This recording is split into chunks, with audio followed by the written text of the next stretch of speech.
ఈ దినమున ప్రభు నీతో సెలవిస్తున్న మాట. Praise the Lord. దేవునికి స్తోత్రం. హల్లెలూయా. మన ప్రభువును ప్రిరక్షకుడైన యేసుక్రీస్తు వారి అతి శ్రేష్టమైన నామంలో మీ అందరికీ నా యొక్క హృదయపూర్వక వందనములు. నేస్తమా, అందరూ బాగున్నారు కదా? నిజంగా మనందరికీ కూడా ఈ లోకంలో ఉన్న వాటన్నిటికంటే ఎక్కువగా ఆత్మీయంగా ఉన్న వారికి ఏదంటే ఇష్టం అంటే దేవుని యొక్క మాటలు ఇష్టం, ఆయనతో మాట్లాడడం ఇష్టం, ఆయనతో గడిపిన సమయం అంటే ఇష్టం, ఆయనతో ఎక్కువగా మనము సంభాషణ చేయడం అంటే చాలా ఇష్టపడతా ఉంటాం కదా. మరి నిజంగా వాక్యం చెప్పేటప్పుడు సేవకులు ఏదన్నా మాట మనకు గద్దిస్తే ఆ గద్దింపునకు మనం లోబడతా ఉంటున్నామా? ఒక్కసారి ఆలోచించండి. సేవకులనే కాదు, ఈ లోకంలో తల్లిదండ్రులే కానీ పిల్లలే కానీ ఎవరైనా కానీ సరే, ఎవ్రీథింగ్, వయసుతో సంబంధం లేదు, ఏదైనా కానీ సరే, ఒక గద్దింపు మనకు వచ్చినప్పుడు ఆ గద్దింపును మనం ఏం చేస్తున్నామంటే చాలామంది వ్యతిరేకిస్తూ ఉంటాం.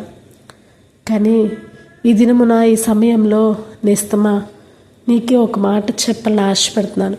ఏంటంటే గద్దింపు చాలా ప్రాముఖ్యమైనది. ఆ గద్దింపు మనము మన యొక్క గుణాన్ని ఆ గద్దింపు మారుస్తూ ఉంటుంది.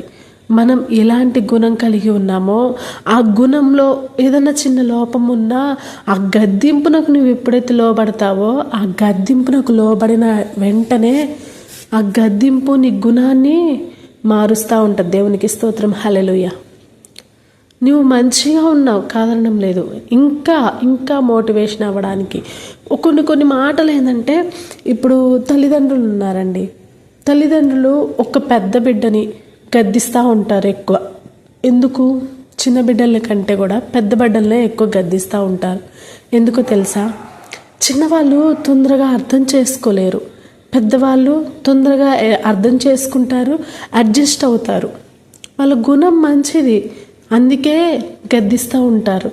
నిన్ను గద్దించినప్పుడు పక్కన వారు కూడా సరి అవుతారని కదా నేస్తమా. ముఖ్యంగా ఆత్మీయతలో ప్రభువైన యేసుక్రీస్తు వారు సేవకులను ఆధారం చేసుకొని నిన్ను గద్దించినప్పుడు ఆ గద్దింపునకు నీవు లోబడినట్లయితే ప్రభువు నిన్ను అత్యధికంగా దీవించాలని ఆశపడతా ఉన్నారు. అంతేకాకుండా ప్రార్థన ఏం చేస్తుందో తెలుసా? నువ్వు కన్నీరు కార్చిన ప్రార్థన, నువ్వు ఎదుటివారి కోసం చేసిన ప్రార్థన, నువ్వు ఎవరి కోసమన్నా నీ కోసం నువ్వన్నా చేసుకున్న నీ ప్రార్థన ఏం చేస్తుందో తెలుసా? నీ ప్రవర్తనను మారుస్తుంది. దేవునికి స్తోత్రం. హల్లెలూయా. నువ్వు ప్రార్థిస్తే నీ ప్రవర్తనను మారుస్తూ ఉంటుంది. నీ ప్రవర్తనలో ఏదన్నా లోపాలున్నా, లేకపోతే నీ ప్రవర్తనలో ఏదైనా దేవునికి వ్యతిరేకమైనది ఉందా, అప్పుడు వెంటనే నీ ప్రార్థన జీవితాన్ని బట్టి నీ యొక్క ప్రార్థన నిన్ను మారుస్తూ ఉంటుంది. నీ ప్రవర్తన ఇది అని చెప్పేసి నీ మనస్సాక్షి గద్దిస్తూ ఉంటుంది. ఇంకో విషయం ఏంటో తెలుసా?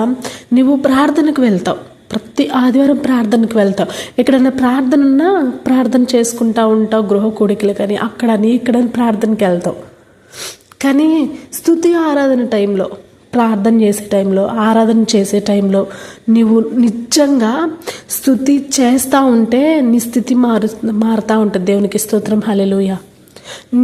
ఆరాధన చేసేటప్పుడు నీ మనసంతా ఏకాగ్రత కలిగి దేవుని మీద ఆధారపడి నువ్వు అప్పుడు ఆ యొక్క సమయంలో నువ్వు స్తుతిస్తూ ఉంటే నీ స్థితి మార్చడానికి దేవుడు నీకు సహాయం చేస్తాడు. దేవునికి స్తోత్రం. హల్లెలూయా. కాబట్టి నేస్తమా, నీవు ఏ విధంగా ఉన్నావో ఒక్కసారి ఆలోచించు, అర్థం చేసుకో. నీవు స్తుతిస్తూ ఉంటే నీ స్థితి మారడమే కాదు, నిన్ను చూసి అనేకులు మార్చబడడానికి కూడా అవకాశం ఉంటుంది. ఇంకొకటి ఏంటో తెలుసా? ఈ లోకంలో నువ్వు నీతిగా యథార్థంగా జీవిస్తూ ఉంటే నీ నడకను కూడా ఆ యొక్క నీతి మారుస్తూ ఉంటుంది. దేవునికి స్తోత్రం. హల్లెలూయా. కాబట్టి నీతిగా జీవిద్దాం, యథార్థంగా జీవిద్దాం. యథార్థతను బట్టి నిన్ను యేసయ్య ఆయన చెంతకు చేర్చడానికి అవకాశం ఉంటుంది. ఆయన నిన్ను చెంతకు తీసుకుంటూ ఉంటారు, చేరదీస్తూ ఉంటారు. నువ్వు నీతిగా యథార్థంగా జీవించినట్లయితే నీ నడకలు మారుతూ ఉంటాయి. నీ యొక్క స్థితి, నీ పరిస్థితి అంతా కూడా నీ స్థుతిలోనే మారుతూ ఉంటుంది. ప్రార్థన చేస్తే నీ ప్రవర్తన మారుతుంది. గద్దింపునకు నువ్వు లోబడినట్లయితే, దేవుని యొక్క గద్దింపునకు నువ్వు లోబడినట్టయితే నీ గుణం కూడా మారుతూ ఉంటుంది.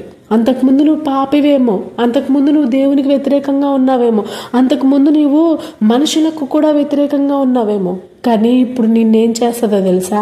స్తుతి కానీ లేకపోతే ప్రార్థన కానీ గద్దింపుకు లోబడ్డమే కానీ నీతిగా యథార్థంగా భక్తిగా నువ్వు జీవించినట్లయితే ఆయన నిన్ను చెంతకు తీసుకొని చేరదీసి నీ అక్కర్లన్నీ కూడా తీరుస్తూ ఉంటాడు. దేవునికి స్తోత్రం, హల్లెలూయా. నీ ప్రార్థన విని నీ ప్రార్థన తగిన కాలంలో నెరవేర్చబడతా ఉంటుంది. దేవునికి స్తోత్రం, హల్లెలూయా. కాబట్టి నమ్ముతున్నావా? నిజంగా నువ్వు నమ్ముతున్నావా? నువ్వు నమ్మినట్లయితే చిన్న ప్రార్థన చేసుకుందాం. ప్రార్థన. సకల ఆశీర్వాదాలకు కారణభూతుడైన మా ప్రియ పరలోకపు తండ్రి, అయ్యా, ఈ లోకంలో మేము నీతిగా యథార్థంగా జీవించాలనుకుంటాం, కానీ జీవించలేకపోతున్నాం. కొన్ని అనువన్య కారణాల వల్ల మేము తప్పిపోతూ ఉంటున్నాం.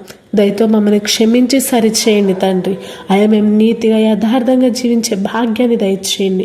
అయా, స్తుతి ఆరాధనలో మేము యథార్థంగా ఉంటూ నమ్మకంగా నీ మీద ఆధారపడి అయా ప్రభు ఎలాంటి టెన్షన్స్ కానీ ఎలాంటి ఆలోచన లేకుండా నిష్కల్మషమైన మనసుతోనైనా నిన్ను స్తుతించి ఆరాధించే బిడ్డలుగా మమ్మల్ని చేసి నడిపించండి.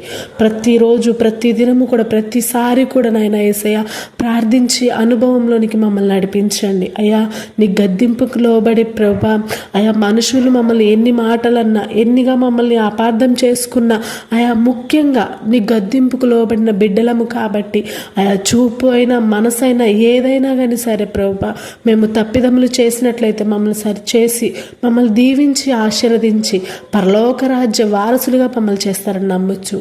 తోడు నీడగా ఉండి సహాయం చేయమని ప్రార్థనలో ఏకీభవించిన ప్రతి ఒక్క కుటుంబాన్ని ప్రతి ఒక్క బిడ్డని వారికి ఉన్న అక్కర్ల అవసరతలు అన్నీ కూడా తీరుస్తారని నమ్మొచ్చు.